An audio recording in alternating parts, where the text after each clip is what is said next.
Okay, I don't want to minimize the importance of all that we've covered before in the strategy process. We've talked about the mission and vision, strategic objectives.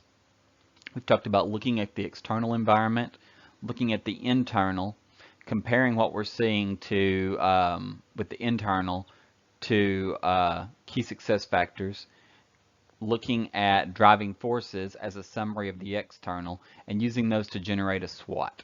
All right, so we've got mission and vision, objectives, and SWOT, and all of those feed the central strategy. Today we're going to talk about the essential elements of a strategy. There are 5 things involved in the strategy, and we're going to call that the strategy diamond. And what I'm going to do in this presentation is unpack the strategy diamond. And so that's what that red diamond there symbolizes. That's what we're going to be talking about today. Okay, here's the strategy diamond broken down into 5 components. So we have arenas, vehicles, differentiators, staging, and economic logic. And it helps, if it helps you, and I'm not forcing you to memorize these, I think that it's helpful to think of them as the answers to 5 questions. Where, how, what, why, and when. Where will we be active? What are the locations we'll be active? That's either geographic location or where in the industry we're positioned. What products are we selling? That's a where question, kind of the location of the business.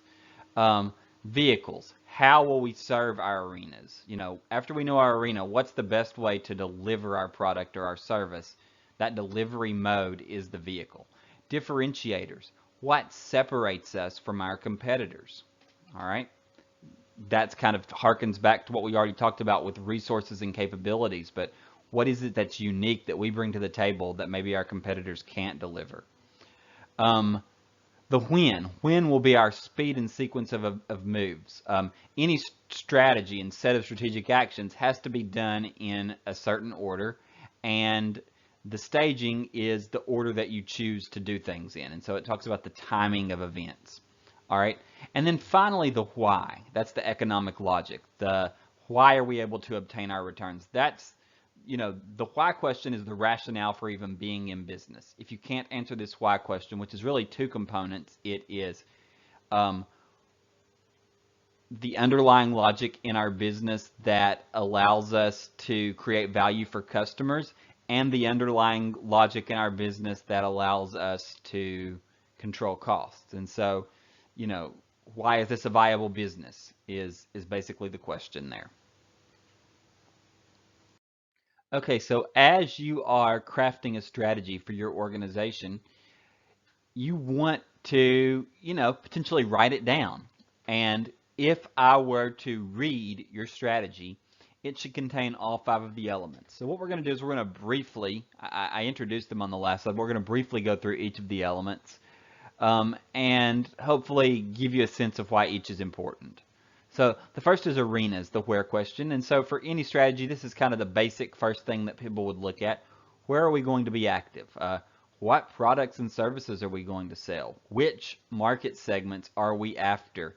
Which geographic locations? You may be after college students in Murfreesboro, Tennessee, selling, you know, something, some kind of student laptop. I don't know.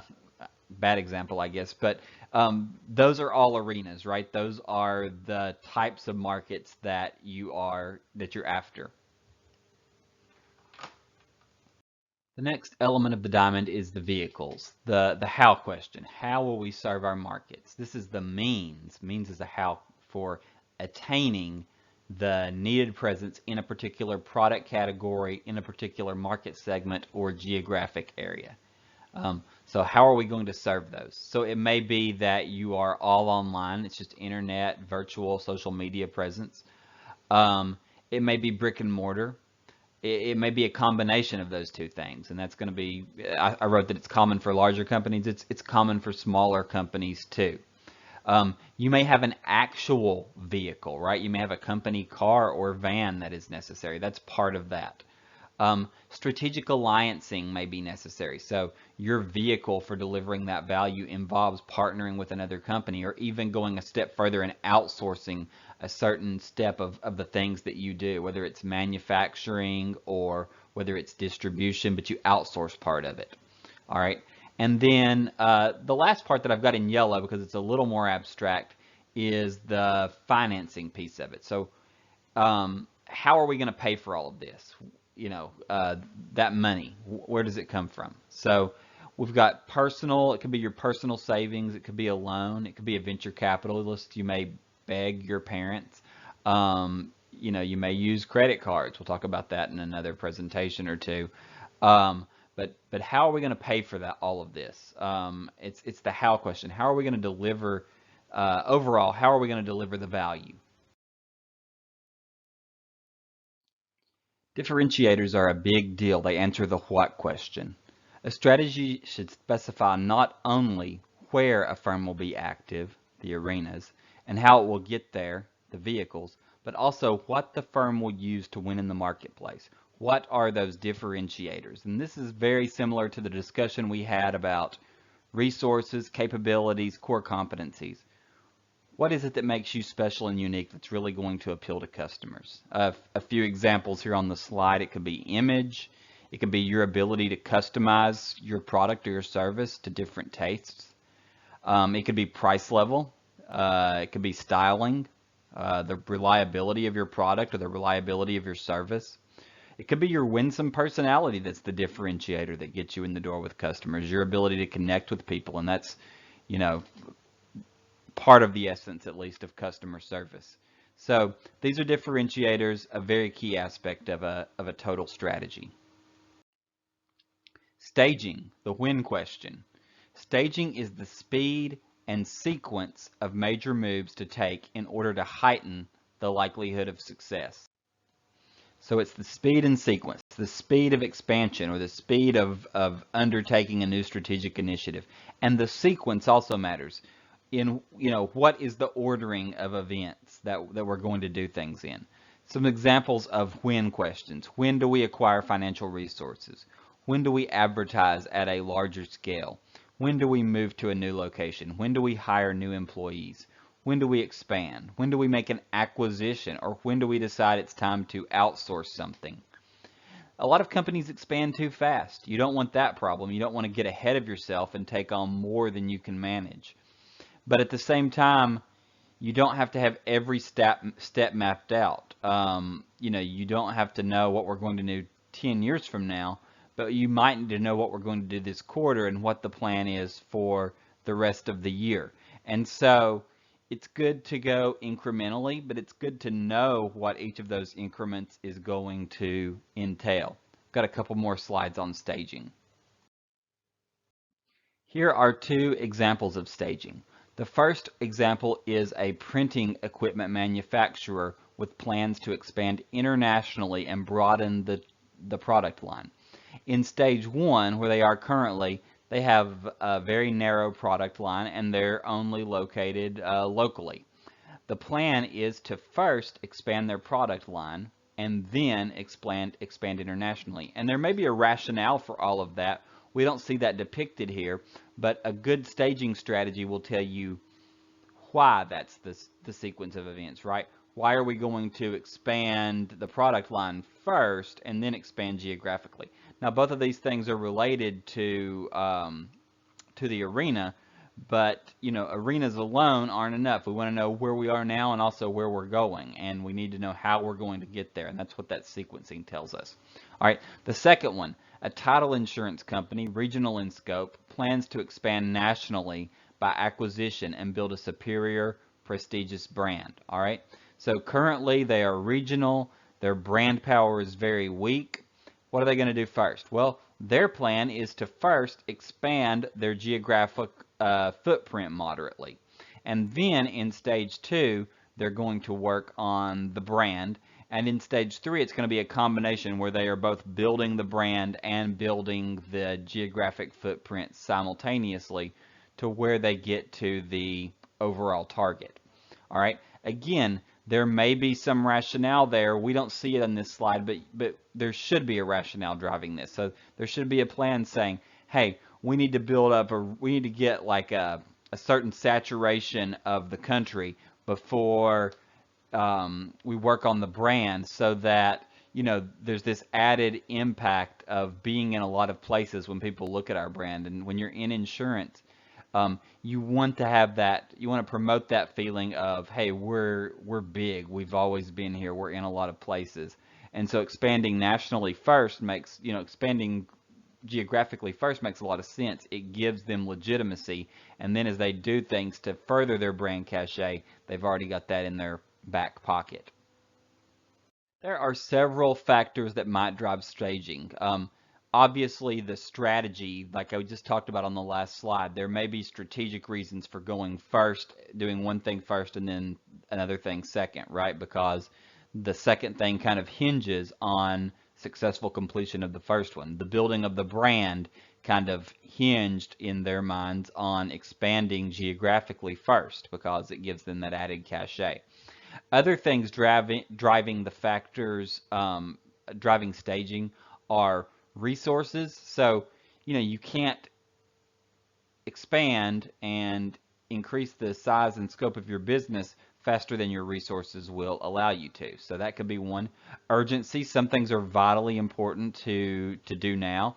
I think of the entrepreneurship process, and one thing that a lot of entrepreneurs, a lot of them understand, but some entrepreneurs don't. It's just how crucially vital it is to rapidly acquire customers. If you've given up your day job, if you've given up, your other source of income, and you really need to make your business a go, you've got to start showing those sales. And so, rapidly converting customers becomes something that is extremely important. All right. Number 3, the achievement of credibility. All right. So, there may be things that you need to do to get that perception of legitimacy, and so it's important that you aggressively pursue those things. And then you may want early wins, something to hang your hat on, and that actually helps with the credibility and legitimacy, right? You're showing that you can accomplish some things. So all of these things drive that staging process. The fifth element of the diamond, which answers the why question, is economic logic, the underlying logic for the organization's existence. You have to have a logic that supports value creation, A, and profitability simultaneously. All right? So some examples of how to do that are in this slide. One that is not super common for entrepreneurs is the first one. Low cost through efficiency by experience and specialization advantages. Usually experience, that's kind of code for you've been around a while, and specialization advantages usually denotes economies of scale so that you can really specialize in something to decrease costs. Usually entrepreneurs, small business owners, are going to create their value and profit by differentiating rather than by being super efficient and low cost. Just because of the huge startup costs and the time invested in achieving those low costs. So more common might be premium prices is where you get your profit, and the value creation comes from unmatchable service, or premium prices due to some kind of proprietary product or service features. So here again, we've got the value creation and the profit formula expressed in the same sentence. I'll unpack this a little further on the next couple of slides. All right, so customer value proposition, and what are we talking about here? Basically just satisfying buyer wants and needs at a price customers will consider a good value. All right, the greater the value provided and the lower the price, the more attractive the value proposition is to customers. So when you think about value that you're creating, think about two things. Think about what is it actually worth to the customer. That's the number that, in a vacuum, they would be willing to pay for it. And then what's the price point that you've got set? The gap between what it's worth to the customer up here and the price point down here is the amount of value that you are creating. The bigger that gap, right, the more attractive it is to customers, all right? The profit formula describes a different gap. Now you've got the price point on top, and down at the bottom, the cost structure, all right? And again, we want to make that gap as big as we can. So creating a cost structure that allows for acceptable profits, given that pricing is tied to the customer value proposition, is the profit formula. Um, and so what great businesses do is that they're really good at really lengthening both of those gaps, because ultimately what you want there to be is a huge gap between your costs and what customers value your business at. And there's two ways to do that: increase customer value or decrease your cost structure. And then you set your price somewhere in between there in order to, compete with your competitors. All right. The lower the cost for a given customer value proposition, the greater the profit generating ability of the business model, all right, of that economic logic. So that makes sense, right? You've got your price set at point X. The further you can get below X, the greater your profit generating potential is. All right, and here this is all graphically shown to you, right? You want to lengthen both of those two line segments, right? There's the segment between customer value and product price. We want to lengthen that. We want to lengthen the distance between product price and per unit cost. When you are describing economic logic in your strategy, here is what I expect of you. I expect you to first define the value that you're giving customers. What is the unique value that I'm giving them relative to them not having the product, and also relative to what other goods and services are on the market, what the competitors are doing. Second, tell me what the price is. And third, tell me what, in general, my per unit cost is. At the very least, if you're not ready to calculate per unit costs, and I'm not going to make you do that in this class, if you take another class like Dr. Ralph's Financing for Entrepreneurs class, there's probably more calculations involved there. But I at least want you to tell me the things that go into the costs, and give me a ballpark look at how you're controlling costs. All right. So there's three aspects to this: the customer value that you're creating, the product price, and the per unit cost. And the more specific you can get me with each of those 3 points by giving me an exact number, for instance, the much more comfortable I am as somebody examining your business and saying, hey, I see a lot of viability here. If you can really articulate that you can do both of these two things simultaneously, create customer value and control costs, and have big gaps in this business model, that is the recipe for a successful business, obviously.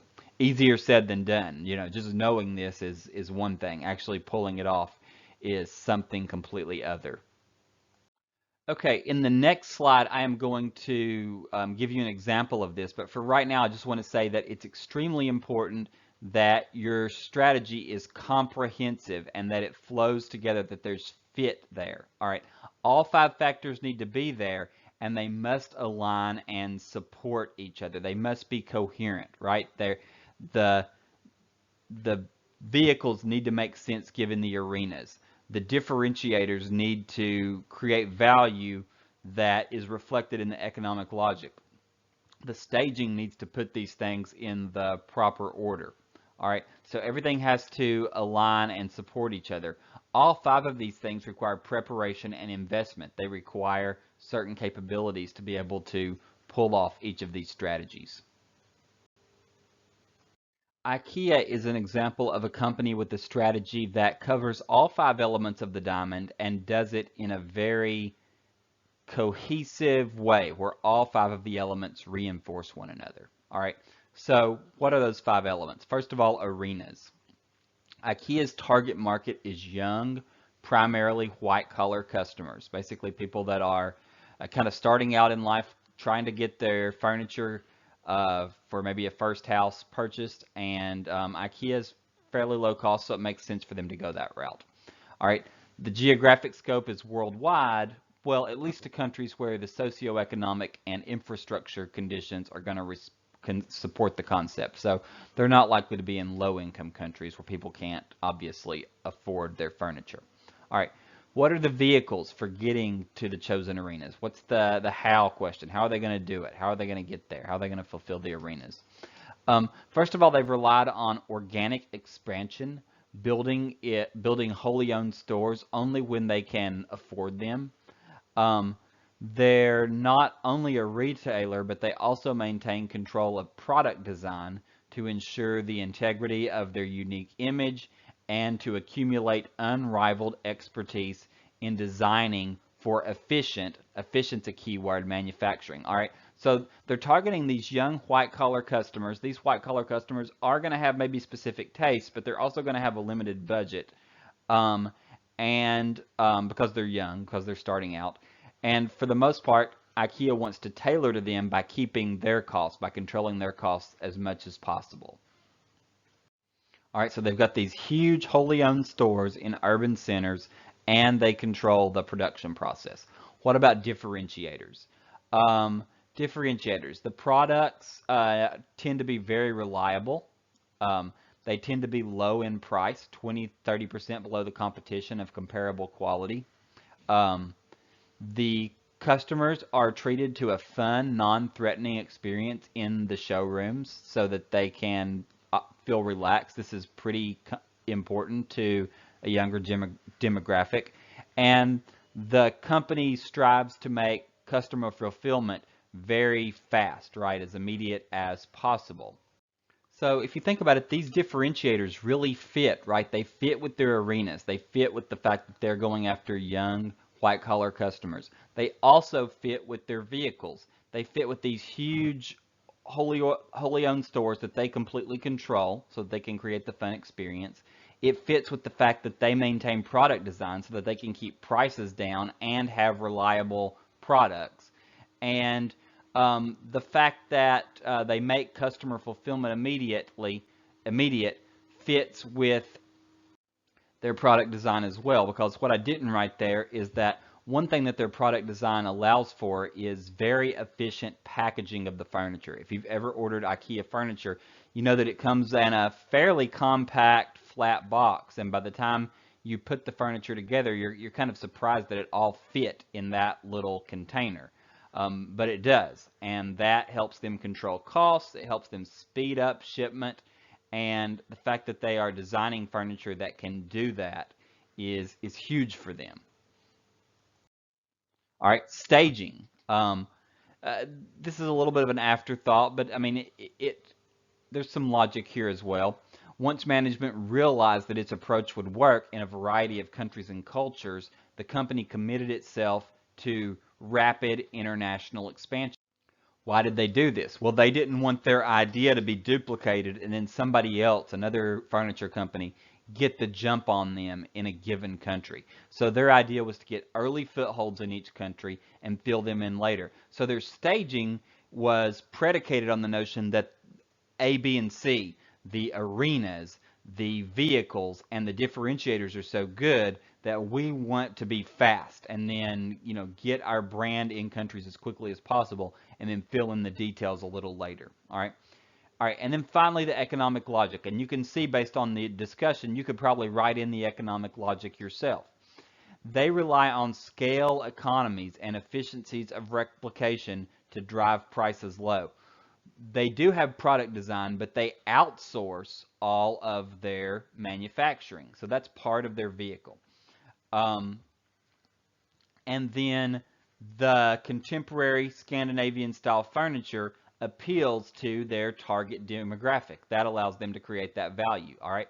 So the scale economies, the cheap prices, the shipping, and all of that helps them make their profit. The value creation comes from the appeal of their furniture, that furniture design. In conclusion, I want to say that anytime there is going to be a strategic change initiative, anytime you're planning on doing something new or offering a strategic recommendation, you need to do two things first. You need to develop your SWOT. The strategic change initiative should directly flow out of your SWOT. But you also need to look at the strategy diamond and make sure that your change initiatives, the recommendations that you plan to implement either in your own business or if you're consulting for another business, which we are going to be doing with with one of the final projects. Before you do that, you need to take stock of the strategy diamond and make sure that the change that you wish to implement is in alignment with the strategy diamond. So what do I mean here? Well, pretty simply, if to kind of simplify it, if you are suggesting all of these things to help differentiate the company, to help add ways of making the products more customized for individual customers, things for ramping up customer service, things for improving the overall experience, and yet everything about the strategy of the company is pulling in another direction, pulling towards efficiency, pulling towards lowering costs, then you might want to rethink your idea. If the differentiators are all lined up around customer service and the experience for the customer and giving everyone this glowing feeling when they leave, and you come up with recommendations to streamline the process, to make things more efficient. Oh, I'm seeing these efficiencies in the process. You could really cut some corners here and save some money. Well, you're completely undercutting the entire strategy. If it's a small business owner's strategy to target young white-collar customers, and you come up with a product line that is completely in left field from that, going after maybe senior citizens, you may think the senior citizens is a good demographic to go after, but if everything about the store, the company, their image, their marketing is geared towards that younger demographic, then perhaps your idea doesn't make much sense. And so the two things you have to inventory before you make strategic change recommendations are the SWOT and the strategy diamond. Only then can you make strategic change initiative recommendations for yourself or for the project in the class that you can really be comfortable and confident in.